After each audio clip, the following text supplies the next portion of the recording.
RSS और भाजपा भारत की अर्थव्यवस्था जानबूझकर बर्बाद कर रहे हैं।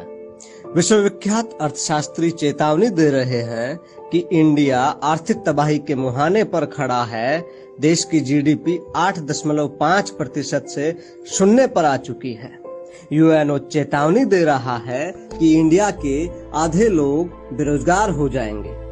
52 करोड़ गरीब जो रोज कमा के खाते थे वो आज भुखमरी के कगार पर खड़े हैं, क्योंकि आरएसएस के दूसरे सरसंघ चालक एमएस गोलवलकर की पुस्तक वी और आवर नेशनहुड डिफाइंड को पढ़ोगे तो समझ जाओगे कि अर्थव्यवस्था की कमर तोड़ना आरएसएस का मुख्य मकसद है।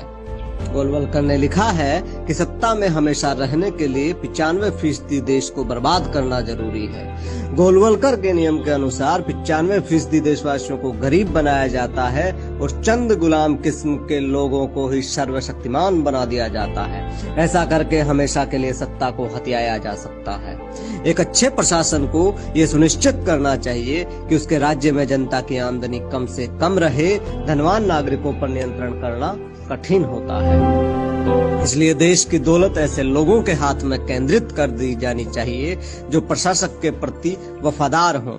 नोटबंदी, जीएसटी, बैंकों के बढ़ते एनपीए, पीएमसी, सरकारी कंपनियों को बेचना, रोजगार खत्म कर देना, दंगे करवाकर अरबों खरबों की संपत्ति को नुकसान पहुंचाना, संविधान को बदलकर कमजोर कर देना, ये सब एक षड्यंत्र के तहत किया जा रहा है। यूएन की रिपोर्ट के अनुसार 2016 से 18 तक रोज 1095 अमीर भारतीय देश छोड़कर विदेशों में बस रहे हैं। जरा गौर करो कि देश की अर्थव्यवस्था डूब रही है और सरकार के चेहरे पर शिकन भी नहीं है।